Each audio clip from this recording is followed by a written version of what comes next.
नमस्कार दोस्तों, स्वागत है आपका डार्क टेल में। दोस्तों, आप में से बहुत से लोगों ने किसी बुजुर्ग या पुराने लोगों से यह बात तो ज़रूर सुनी होगी कि शमशान घाट या फिर कब्रिस्तान से लौटते वक्त किसी भी हाल में पीछे मुड़कर नहीं देखना चाहिए। लेकिन आजकल के लोग इन पुरानी बातों के बारे में ना तो ज़्यादा सोचते हैं और ना ही उनको ज़्यादा सीरियसली लेते हैं, या फिर अक्सर इस भागा दौड़ी की ज़िंदगी में हम लोग इन नियमों को भूल जाते हैं और फिर जो होता है उसका परिणाम काफ़ी डरावना हो सकता है। सुभाष के साथ ऐसा ही कुछ हुआ था। बचपन से ही वो इस तरह के छोटे छोटे नियम सुनता आ रहा था। उसकी दादी और उसके बाद उसकी माँ ने कई नियम लगाए हुए थे, जैसे अमावस्या को कुछ भी तला हुआ खाकर बाहर मत निकलना, रात के समय में नॉनवेज लेकर बाहर मत जाना, चौराहे के बीच से मत चलना। अब ऐसे कई सारे नियम तो थे, लेकिन बचपन तक ही। जब वो बड़ा हुआ तो इन नियमों के अंदर कोई तर्क नहीं मिलने की वजह से वो इन नियमों को धीरे धीरे भूलता गया। अब एक घटना हाल ही की है। सुभाष का एक दोस्त था नरू। उसका पूरा नाम था नारायण, लेकिन दोस्ती यारी में सब उसे नरू ही बुलाते थे। अब मिलनसार स्वभाव होने की वजह से सब दोस्तों में वो अच्छे से घुल मिल कर रहता था। सारे दोस्तों से उसकी अच्छी यारी थी, लेकिन साल हो गया था सुभाष को उसे मिले हुए, या फिर ये कहे कि नरू से साल भर से कोई भी दोस्त नहीं मिला था। अब सब दोस्तों की शादियां हो चुकी थी, तो सब अपने अपने सांसारिक जीवन में इतने व्यस्त हो चुके थे कि कोई दोस्त सालों से एक दूसरे से नहीं मिला था, और वो भी तब जब सब दोस्त एक ही शहर में रहते थे। वही नरू की अब तक शादी नहीं हुई थी। 35 की उम्र में भी वो अब तक कुंवारा ही था, जिस वजह से वो काफ़ी अकेला पड़ गया था। और फिर एक दिन खबर आई कि नरू की मौत हो गई है। उसने आत्महत्या कर ली थी। अब हमेशा खुशनुमा रहने वाले नरू ने अचानक आत्महत्या क्यों की, यह किसी भी दोस्त को पता नहीं था। बस मौत के बाद जब उसके घर वालों से बात की तो पता चला कि पिछले कुछ महीनों से वो काफ़ी अकेला और गुमसुम सा रहने लगा था। अब जो दोस्त सालों से नहीं मिले थे, आज वो अपने ही दोस्त की मौत में शमशान घाट में इकट्ठा हुए थे। साल भर जिस दोस्त की किसी को याद नहीं आई, आज उसके ही जाने से सब दुखी थे। इतने नज़दीक होने के बावजूद नरू से आखिरी समय में कोई नहीं मिल पाया था। सब दोस्तों के सामने नरू की लाश चिता पर रखी हुई थी।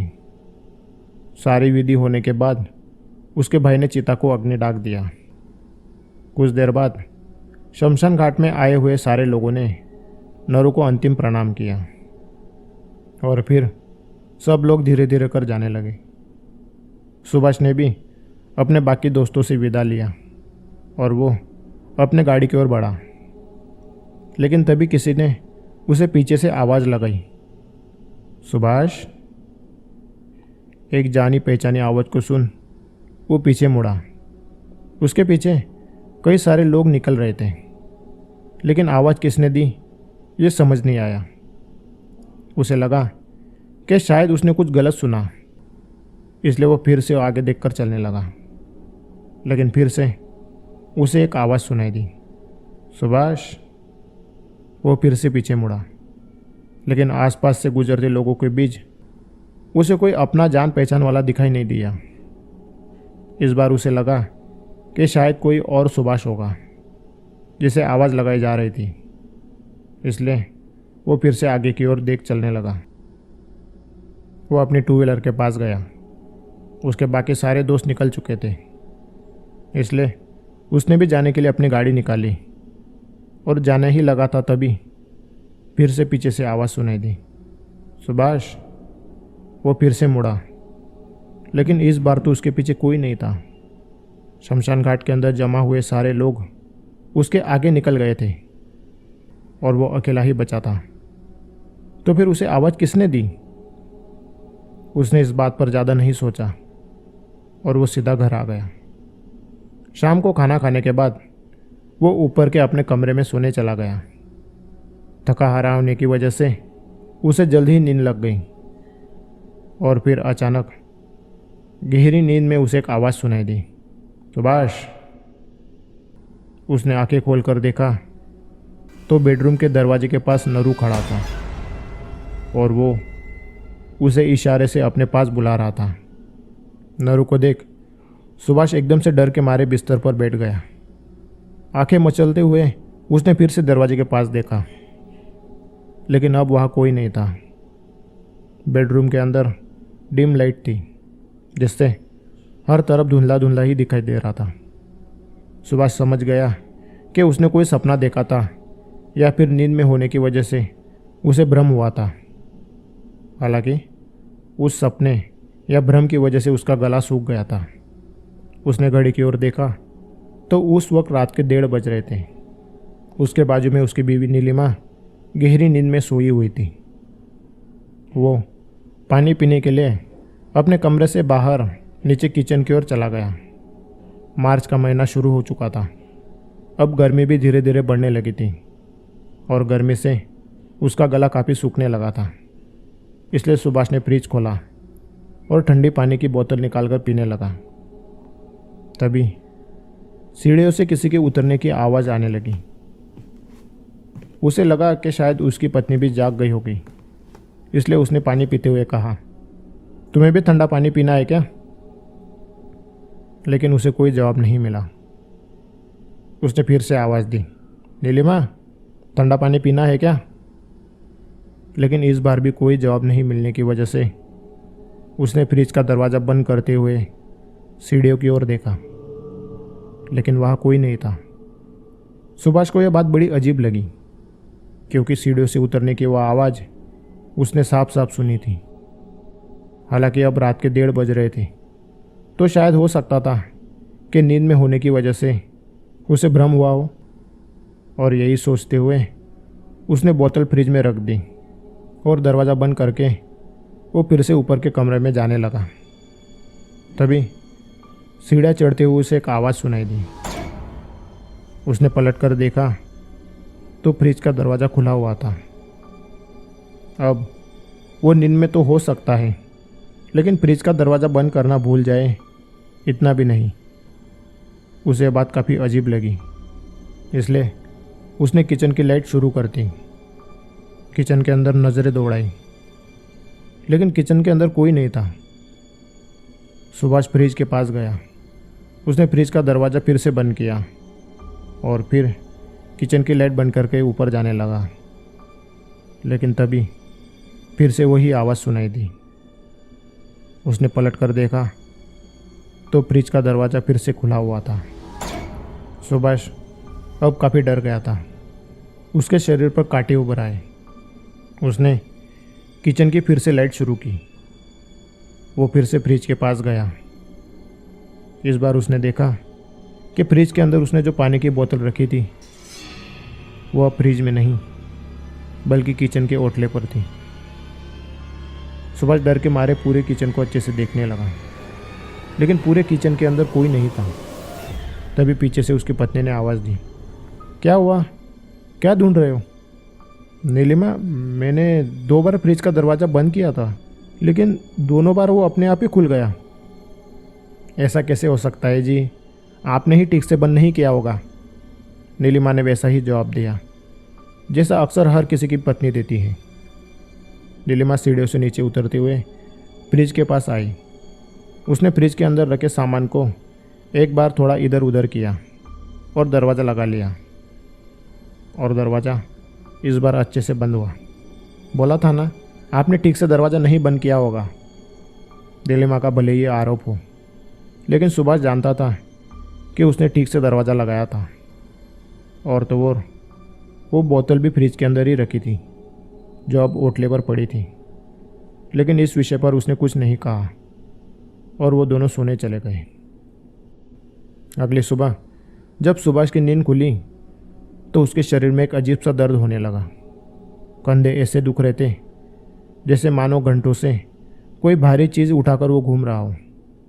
उसे लगा कि शायद कल रात की अधूरी नींद की वजह से उसकी तबीयत खराब हो गई है, इसलिए उस दिन उसने ऑफिस न जाने का फैसला लिया। दर्द की दवाई लेकर पूरा दिन उसने बिस्तर पर ही पड़े पड़े बिता दिया। रात को जब वो सोने चला गया तब भी उसका शरीर दर्द कर रहा था। उस दर्द के कारण उसे ठीक से नींद भी नहीं लग रही थी, इसलिए वो अपने मोबाइल पर मूवीज़ देखने लगा। उस वक्त रात के 12 बज रहे थे। नीलिमा गहरी नींद में सोई हुई थी और सुभाष मूवी देखने में व्यस्त था। तभी उसे दरवाजे के पास से किसी के गुजरने का एहसास हुआ। सुभाष ने तुरंत अपना फ़ोन रख दिया। बाजू में नीलिमा सोई हुई थी और उन दोनों के अलावा घर में और कोई नहीं था। अब सुभाष समझ नहीं पाया कि सच में कमरे के बाहर कोई है या उसे भ्रम हुआ है। वो कुछ देर तक किसी भी तरह की आवाज़ को सुनने की कोशिश करने लगा, लेकिन जब काफ़ी देर तक कोई आवाज़ नहीं आई तो वो समझ गया कि उसे कोई भ्रम हुआ है। उसने फिर से मूवी देखने के लिए फ़ोन उठाया और तभी नीचे हॉल के अंदर किसी के चलने की आवाज़ से वो चौंक गया। वो आवाज़ काफ़ी स्पष्ट और डरावनी थी। उसने पहले तो सोचा कि वो नीलिमा को जगा दे, लेकिन फिर उसे लगा कि अगर कोई भ्रम हुआ तो उसकी नींद खामखा खराब हो जाएगी, और ऊपर से वो कितना डरपोक है ऐसा नीलिमा सोचेगी। इसलिए वो अकेला ही कमरे के बाहर आया। वो हल्के हल्के पैरों से चलता हुआ सीढ़ियों से उतरने लगा ताकि वो चुपके से देख सके कि हॉल में आखिर क्या है। और जब उसने हॉल के अंदर देखा तो हल्के लाल रंग की डिम लाइट में पूरा हॉल खाली पड़ा था। वहाँ ना तो कोई था और ना ही किसी के चलने की आवाज़ आ रही थी। सुभाष ने जब पूरा हॉल देख तसल्ली कर ली तो फिर से बेडरूम में जाने के लिए पलटा, लेकिन अचानक उसके सामने नरू का चेहरा देख उसकी चीख निकल गई और वो लड़खड़ाकर सीढ़ियों से गिर गया। थोड़ी ही देर में सीढ़ियों की लाइट चालू हुई और नीलिमा दौड़ती हुई नीचे आई। सुभाष को नीचे फर्श पर पड़ा देख उसने उसे तुरंत उठाया। आप गिर कैसे गए? ज़्यादा चोट तो नहीं लगी? नीलिमा के सवाल पर पहले तो सुभाष ठीक से जवाब नहीं दे पाया। उसके हाथ पैर तब भी काँप रहे थे। अरे बताओ भी, आप गिर कैसे गए? वो मेरा पैर फिसल गया, सुभाष ने बात को टालते हुए कहा, क्योंकि उसे नहीं पता था कि उसे क्या हो गया है। वो नींद में है या उसे भ्रम हो रहा है। अगले दिन जहाँ उसके कंधे में ही दर्द था, अब उसके पूरे शरीर में दर्द होने लगा था। गिरने की वजह से उसे कई जगहों पर अंदरूनी चोटें आई थी, जिसमें धीरे धीरे दर्द और भी बढ़ने लगा। अब कल रात को जो भी घटना हुई थी वो नीलिमा को बतानी चाहिए या नहीं, सुभाष इसी कश्मकश में था। दरअसल इन 2 दिनों में वो जो कुछ भी महसूस कर रहा था वो काफ़ी डरावना और अजीब था। अगर वो सारी बात नीलिमा को बता दे तो शायद वो काफ़ी ज़्यादा डर जाएगी, और उसे ये भी नहीं मालूम था कि उसके साथ सच में कुछ अजीब हो रहा है या फिर ये सब उसके दिमाग का ही खेल है। और इसी कश्मकश में उसे नींद लग गई। तभी एक जानी पहचानी आवाज़ से उसकी नींद टूटी। सुभाष? उसने आंखें खोलकर देखा तो बेडरूम के दरवाजे के पास नरू खड़ा था और वो सुभाष की ओर हाथ करते हुए कह रहा था, सुभाष चल ना यार मेरे साथ, चल, मैं तुझे कहीं और ले जाना चाहता हूँ। अपने सामने नरू को देख सुभाष के होश ही उड़ गए। डर के मारे उसके पूरे शरीर पर रोंगटे खड़े हो गए थे। डर उसके ऊपर इतना हावी हो गया था कि उसके गले से आवाज़ भी नहीं निकल रही थी। सुभाष उठ, मैं तुझे लेने आया हूँ, कहते हुए नरू का हाथ आगे बढ़ने लगा। उसने सुभाष का हाथ पकड़ लिया और उसे ज़ोर से खींचने लगा। नरू के हाथ की पकड़ इतनी ज़्यादा थी कि सुभाष का हाथ दर्द करने लगा। उसे अपने हाथ में तेज़ जलन महसूस होने लगी। दर्द इतना बढ़ने लगा कि उसकी तेज़ी से चीख निकल पड़ी। उसकी चीख सुनते ही नीलिमा ऊपर के कमरे में आई। क्या हुआ जी, क्या हुआ? नीलिमा ने डरते हुए पूछा। उसने सुभाष के शरीर पर से चद्दर को निकाल फेंका, क्योंकि सुभाष पूरी तरह से पसीने से भीग गया था। जब सुभाष होश में आया तो देखा कि कमरे में नीलिमा के अलावा और कोई नहीं था। एक पल के लिए उसे लगा कि उसने कोई डरावना सपना देखा है, लेकिन तभी उसकी नज़र उसके हाथ पर पड़ी जिसे नरू ने पकड़ा था। उस हाथ पर लाल रंग के गहरे निशान पड़ चुके थे और वह निशान किसी की उंगलियों के हैं, यह साफ साफ दिखाई दे रहा था। सुभाष समझ चुका था कि उसके साथ कुछ तो अजीब हो रहा है और वो उसका वहम नहीं है। उसने नीलिमा को सारी बात बताई। नीलिमा भी यह सुन डर गई। उसने सबसे पहले सुभाष के बड़े भाई विजय को फ़ोन लगाया और उन्हें तुरंत घर बुला लिया। जब विजय घर आया तो सुभाष की तबीयत और भी ज़्यादा ख़राब हो चुकी थी। उसका शरीर बुखार में बुरी तरह से तप रहा था। नीलिमा ने विजय को वो सारी बात बताई जो सुभाष ने उसे बताई थी। अब विजय भूत प्रेत जैसी बातों को मानता था और सुभाष की यह हालत देख उसके समझ में आ गया कि उसने जो जो कहा है वो सच्ची होगा और ऐसे मामलों में देर करना सही नहीं रहेगा। फिर विजय ने सबसे पहले डॉक्टर को बुलाकर सुभाष के बुखार के बारे में बताया। डॉक्टर ने उसे दवाइयाँ दी और फिर वो तुरंत अपने पहचान वाले पंडित के पास गया। लेकिन पंडित ने उसे बताया कि भूत प्रेतों के मामले में उसकी मदद कोई तांत्रिक ही कर सकता है। और फिर वो पंडित उसे एक तांत्रिक के पास ले गया। तकरीबन 2-3 घंटे बाद वह एक तांत्रिक को लेकर घर आए। उस वक्त शाम के 5 बज रहे थे। जब तांत्रिक घर आया तो घर के अंदर कदम रखते ही वो पूरे घर को अजीब तरह से देखने लगा।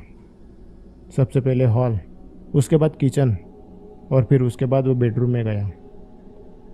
जैसे ही उस तांत्रिक ने बेडरूम में कदम रखे वो चारों ओर देखने लगा। उसने सबसे पहले बेडरूम के चारों कोनों के अंदर नींबू रख दिए और फिर वो सुभाष के पास आकर बैठ गया। सुभाष अब भी काँप रहा था। डॉक्टर की दी दवाई का उस पर अब तक असर नहीं हुआ था। अब उसकी हालत इतनी ख़राब हो गई थी कि उससे बोलने में भी तकलीफ़ हो रही थी। तांत्रिक सुभाष के पास खामोशी से आंखें बंद करके बैठा रहा और फिर उसने कहा, इस घर में एक आत्मा का साया तो है जो हाल ही में शमशान घाट से यहाँ आई हुई है। क्या ये इन दिनों किसी शमशान घाट या कब्रिस्तान के पास गए थे? तभी नीलिमा ने कहा, जी हाँ, कुछ ही दिन पहले इनके एक दोस्त की मृत्यु हो गई थी तो ये गए थे शमशान घाट। इस पर तांत्रिक ने सुभाष से पूछा, क्या वहाँ तुमने किसी ऐसी चीज़ पर पैर रख दिया है जहाँ पर तुम्हें नहीं रखना चाहिए था, जैसे किसी पूजा की विधि या किसी दिए पर या फिर किसी नारियल पर? सुभाष ने नाम में सिर हिलाया। शमशान के पास क्या तुमने कुछ खाया था? सुभाष ने फिर से नाम में सिर हिलाया। क्या शमशान से निकलते वक्त किसी ने तुम्हें पीछे से आवाज़ दी थी? पहले तो सुभाष ने नाम में सिर हिलाया, लेकिन तुरंत कुछ याद आने पर उसने कहा, हाँ, जब मैं शमशान से निकल रहा था तो कई बार मुझे किसी ने पीछे से आवाज़ दी थी, लेकिन किसने आवाज़ दी मुझे नहीं पता। और तुमने पीछे मुड़कर देखा था? सुभाष ने हाँ में सिर हिलाया। हाँ, बस वही तुम गलती कर बैठे। तुम्हें पीछे मुड़कर नहीं देखना था। शमशान से निकलते वक्त कई बार वहाँ के मरे हुए लोगों की आत्माएं हमें आवाज़ लगाती हैं और अगर हम पीछे मुड़कर देख लें तो फिर वो हमारे साथ हमारे घर तक आ जाती है। तो क्या इस घर में सच में कोई आत्मा है? हाँ, उसकी ही जिसकी मौत में तुम गए थे। यानी मेरे दोस्त की?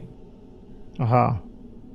फिर बाबा ने कुछ देर आंखें बंद करके कुछ मंत्र पढ़े और कहा, आज रात को एक विधि करेंगे और सब ठीक हो जाएगा। अमावस्या अभी काफ़ी दूर है, इसलिए ज़्यादा चिंता की बात नहीं है। और फिर वह तांत्रिक कुछ सामान लाने के लिए बाजार चला गया। शाम को तकरीबन 7 बजे तांत्रिक कुछ वस्तुएं लेकर आया और फिर उसने एक विधि शुरू की। विधि लगभग 11 बजे तक चली। उसके बाद तांत्रिक ने एक तावीज़ सुभाष के गले में पहना दिया और फिर वो चला गया। अगले दिन जब तांत्रिक घर पर आया तो सुभाष का बुखार पूरी तरह से चला गया था। उसके बदन का दर्द भी अब गायब हो गया था। सुभाष और नीलिमा ने तांत्रिक के पैर पड़ने की कोशिश की, लेकिन उसने उन्हें दूर कर दिया। तांत्रिक के पैर नहीं पड़ा करते, उसने हाथ जोड़ते हुए कहा, क्या अब तुम्हें बेहतर लग रहा है? हाँ, अब मैं काफ़ी बेहतर हूँ। अब बुखार भी नहीं है और मेरे कंधों का दर्द भी अब गायब हो गया है। दर्द तो चला ही जाएगा ना। तुम्हारे कंधों पर एक भूत जो बैठा था, अब वो जा चुका है। उसी की वजह से तुम्हें दर्द हो रहा था। उसके बाद सुभाष ने कहा, एक सवाल था, क्या पूछ सकता हूँ? हाँ बिल्कुल। नरू मेरा खास दोस्त था, तो उसकी आत्मा मुझे परेशान क्यों कर रही थी? इस पर उस तांत्रिक ने हंसते हुए कहा, रिश्ते नाते ये सब हमारे जीवित लोगों के बनाए हुए हैं। जब आदमी मरता है तो एक अलग दुनिया में चला जाता है, और फिर इन रिश्ते नातों से जो जुड़ाव होता है वो भी इसी शरीर के साथ मर जाता है। तब ना तो कोई किसी का भाई होता है और ना ही कोई दोस्त। यह तो शुक्र था कि तुम लोगों ने मुझे जल्दी बुला लिया। अगर कुछ दिन और देर कर देते तो उस आत्मा का आपकी आत्मा पर पूरी तरह से कब्जा बन जाता और फिर आपको बचाना आसान नहीं होता। अब बस आप ध्यान रखना कि अगले कुछ महीनों तक आप किसी भी शमशान, कब्रिस्तान, यहाँ तक कि किसी भी सुनसान जगह पर भी मत जाना, और ना ही ये तावीज़ उतारना। और हाँ, मैंने देखा है कि आपके घर में किसी भी भगवान का फ़ोटो नहीं है और ना ही कोई मंदिर है। जी, वो काम के चक्कर में पूजा पाठ नहीं हो पाती ना, इसलिए हमने घर में किसी भी भगवान की फ़ोटो या मूर्ति नहीं रखी है। इस पर उस तांत्रिक ने मुस्कुराते हुए कहा, 2 वक्त का खाना खाते हो ना, तो फिर जिस भगवान ने हमें ज़िंदगी दी है उसके लिए 5 मिनट नहीं निकाल सकते? अरे भगवान आपके घर नहीं रहेंगे तो भूत प्रेत तो जरूर आएंगे ना। सुभाष और नीलिमा को अपनी इस गलती का एहसास हो गया था। उसने अगले दिन ही घर के अंदर देवी देवताओं की मूर्ति लाई, पूजा पाठ शुरू कर दी, और कुछ दिनों के बाद सुभाष की तबीयत पूरी तरह से अच्छी हो गई। अब ना तो उसे घर के अंदर किसी के होने का एहसास हो रहा था और ना ही सपनों के अंदर नरू दिखाई दे रहा था।